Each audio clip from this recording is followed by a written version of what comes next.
अध्याय 8 घातक बीमारी और वह अजीब महिला। राहुल, तुम्हारे परिवार के पास तो बस एक पुराना किराए का मकान है। चलो अलग हो जाते हैं, ऐसे नहीं चल सकता। फोन स्क्रीन पर चमकता हुआ लाल विस्मयादिबोधक चिन्ह था, एक तेज चुभता हुआ लाल निशान। बाकी केवल दर्द रह गया था, बहुत दर्द। राहुल अस्पताल की साफ सुथरी ठंडी गलियारे में खड़ा था। उसने खामोशी से बेड के पास पड़े मरीज की तरफ देखा। भाई साहब, आप मेरा पैर रगड़ रहे हैं, माफ करना बेटा। यह महानगर के मुख्य जन स्वास्थ्य अस्पताल की इमारत थी। वह बीमार था, एक घातक बीमारी से पीड़ित अनाथ जिसके पास एक पैसा भी नहीं। उसकी जिंदगी के सारे नकारात्मक असर भर चुके थे, भविष्य के प्रति आशा के लिए कोई जगह नहीं बची थी। उसकी वर्तमान सोच बहुत सीधी थी। जीना अच्छा है, मरना ठीक है, पर फिर से शुरू करना। उससे हिम्मत नहीं है। उसके नाम केवल एक जमीन का टुकड़ा था, लेकिन वह जमींदारी शहर के दूर दराज इलाके में थी और शहर के केंद्र से काफी दूरी पर होने के कारण उसे किराए पर देना मुश्किल था। यदि किराए पर भी मिली तो किराया ज्यादा नहीं था। बेचने की बात तो दूर, कम कीमत भी मिले तो ठीक था, पर उस जमीन के बिना शहर में उसका कोई आशियाना नहीं था। हाथ में मेडिकल रिपोर्ट लिए राहुल ने सिर नीचे किया और अस्पताल छोड़ दिया। वह बस में चढ़ा, खाली सीट पर बैठा और बोर होकर अपना फोन खोला तो उसकी स्क्रीन पर अचानक एक पॉपअप आया।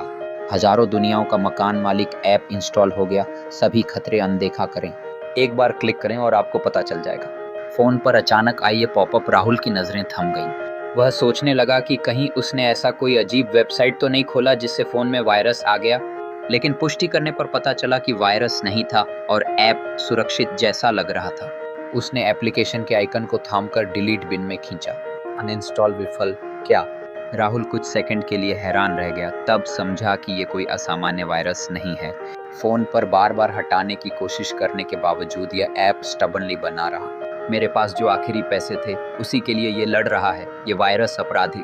पर्स में पैसे नहीं, कोई संपर्क नहीं और ऐप अनइंस्टॉल नहीं हो रहा। राहुल ने ऐप खोलने का फैसला किया। मकान मालिक राहुल शर्मा। स्त्री हृदय विफलता। मकान किराएदार दैनिक आय शुरुआती कार्य, अपना पहला किराएदार ढूंढो। नया किराएदार उपलब्ध। नया किराएदार मिलने पर नकद इनाम। क्या? अपने ही व्यक्तिगत डेटा को स्क्रीन पर देख राहुल दंग रह गया। उसने उत्साह से जोर जोर से खांसी करनी शुरू कर दी। ऐसा कैसे हो सकता है कि ये ऐप उसकी स्थिति से इतना परिचित हो? हालांकि इंटरनेट के युग में डेटा पारदर्शी होता है, लेकिन यह तो सीमा से बाहर था। कफ कफ कफ। राहुल की इतनी जोरदार खांसी हुई कि बस के ड्राइवर ने लाल बत्ती पर रुककर उसे देखा और चुप रहना बेहतर समझा। राहुल ने अपनी मंजिल देखी, फोन बंद किया, मुंह और नाक ढका और इसके बाद बस से उतरा। शहर के झुग्गी झोपड़ी इलाके की गलियों में चलता हुआ उसने अपनी बिल्डिंग को देखा। एक 4 मंजिला इमारत थी जिसके छोटे से आंगन के बाहर सफेद टाइलें लगी थी। मकान पुराना था, बाहर की दीवारों पर पीले दाग और दीवारों पर काला नमूनाबद्ध फफूंदी का निशान था। ऐसे कौन इसमें किराए पर आए? शायद कोई जोशीली 6 टुकड़ी बाल वाली लड़की आकर इसे पसंद कर सकती थी। टीएल, भारत में कुछ जगहों पर लड़कियों के खुले 2 लठ बाल को प्यारा और ऊर्जावान माना जाता है। काला, पर यह शहर से दूर होने के कारण आकर्षण की कमी थी। राहुल ने सिर हिलाया और चाबी निकाली। खटखट। दरवाजा खोलते ही उसके सामने कुछ धुंधला सा दिखा, जैसे ठंडक महसूस हुई और उसका गला अचानक जल उठा।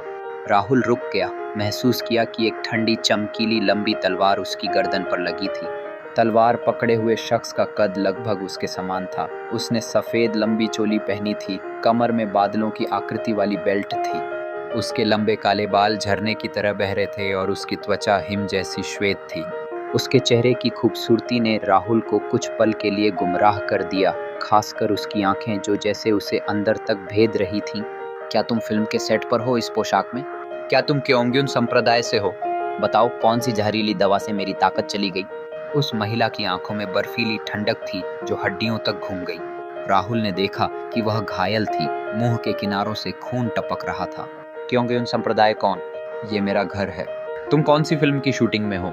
राहुल ने तलवार को हटाते हुए कहा, जाओ कहीं और जाकर शूटिंग करो। और तुम अंदर कैसे आई? पुलिस को बताऊंगा।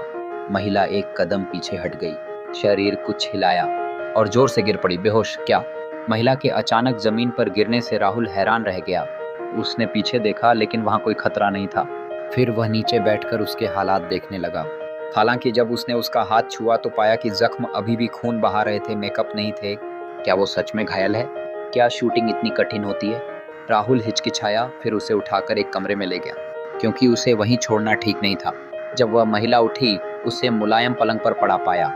उसकी आंखें चमकी। उसने धीरे धीरे बैठकर अपने बांह पर पट्टियां देखीं। फर्नीचर सब अपरिचित था।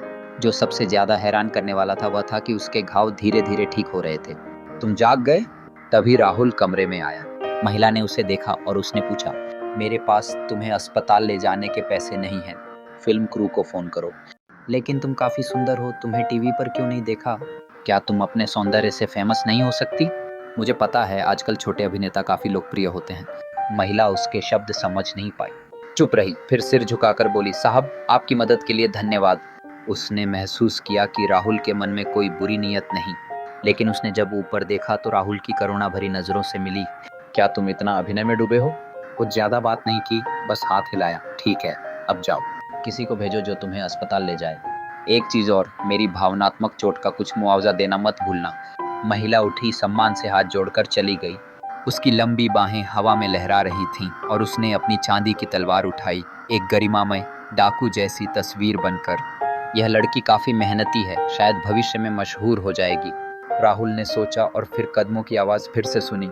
महिला वापस आई, फिर वह झुकी और फिर उसके सामने गिर पड़ी।